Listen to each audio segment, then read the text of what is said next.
సుమన్ టీవీలో మీ personal and business promotions కోసం కింది నెంబర్ కి కాంటాక్ట్ చేయండి. నమస్తే, వెల్కమ్ టు సుమన్ టీవీ. ప్రస్తుతం మనము పిఠాపురం బైపాస్ రోడ్ లో ఉన్నాము. ఇదే మెయిన్ సర్కిల్ అన్నమాట. ఇక్కడ మనం చూసుకోవచ్చు రోడ్ మీద వాటర్ ఏ విధంగా ఫ్లో అవుతుంది అనేది. ఎగువన కురిసిన భారీ వర్షాలకు ఏలేరు రిజర్వాయర్ కు అధికంగా నీరు వచ్చి చేరుతోంది. ఈ వాటర్ అంతా కూడా మనకి సముద్రానికి వదులుతున్న నేపథ్యంలో చుట్టుపక్కల ప్రాంతాలన్నీ కూడా పూర్తిగా జల దిగ్బంధంలో చిక్కుకున్నాయి. ప్రస్తుతానికైతే పిఠాపురం విషయానికి వస్తే గనక పిఠాపురం రోడ్ల మీదే నీరు ఏరులై పారుతోంది.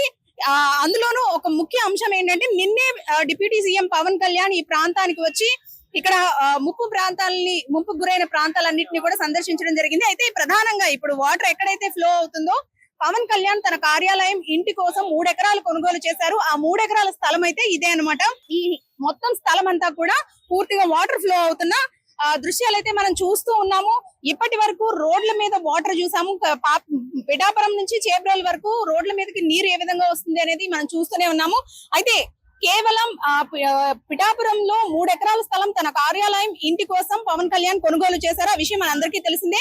ప్రస్తుతం ఆ 3 ఎకరాల స్థలం కూడా పూర్తిగా నేట మునిగిన పరిస్థితి. అయితే ఇదంతా చూసేందుకు కూడా చాలా మంది ఇక్కడ జనం బారులు తీరుతున్న నేపథ్యంలో ట్రాఫిక్ కి పూర్తి అంతరాయం కలుగుతోంది. రోడ్ అంతా కూడా నీరు ఏరులై పారుతుండటంతో వన్ వే చేసిన నేపథ్యంలో ట్రాఫిక్ కి పూర్తి అంతరాయం కలుగుతోంది.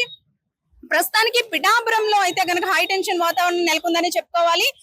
పిఠాపురం నుంచి చేబ్రోలు పవన్ కళ్యాణ్ ఇంటికి చేరుకునే ప్రాంతం కూడా రోడ్ల మీద వాటర్ ఫ్లో అనేది ఈ విధంగానే ఉంది. అయితే ప్రధానంగా ఇప్పుడు సెంటర్ ఆఫ్ అట్రాక్షన్ గా నిలిచింది ఏంటంటే పవన్ కళ్యాణ్ కొనుగోలు చేసిన 3 ఎకరాల స్థలం. అది కూడా పూర్తిగా నీటిలో మునిగిపోయిన పరిస్థితి. ఈ పరిస్థితి రేపటికి కంట్రోల్ కి వచ్చే అవకాశం ఉందంటూ కూడా అధికారులు చెబుతున్నారు. ఎందుకంటే ఎగువన కురిసిన వర్షాలకి భారీ వరద నీరు రిజర్వాయర్ నుంచి సముద్రానికి వదిలిన నేపథ్యంలో ఫ్లో రేపటి వరకు కూడా ఇలాగే కొనసాగే అవకాశం ఉంది. ఇంతకు మించే అవకాశం లేనప్పటికీ కూడా రేపటి వరకు కూడా ఈ ఫ్లో ఇలాగే కొనసాగే అవకాశం ఉంది. దీంతో జిల్లా కలెక్టర్ కూడా హాఫ్ డే స్కూళ్లకు సెలవు ప్రకటించిన నేపథ్యంలో పిల్లలందరూ కూడా ఇంటికి చేరుతున్న నేపథ్యంలో ఈ దారి నుంచి వెళ్లే వారంతా కూడా ఇక్కడికి చేరుకొని ఈ వాటర్ లో ఆడుతున్న పరిస్థితి మనం చూసుకోవచ్చు. వాటర్ ఫ్లో అనేది ఏ విధంగా ఉంది అనేది. ప్రస్తుతానికి పిఠాపురంలో అయితే నీటి ఫ్లో అనేది బాగా ఎక్కువగానే ఉందని చెప్పుకోవాలి. రేపు సాయంత్రం ఇది తగ్గుముఖం పట్టే అవకాశం కనిపిస్తోంది. కెమెరా పర్సన్ చిన్నతో అనుశ్రీ, సుమన్ టీవీ, పిఠాపురం.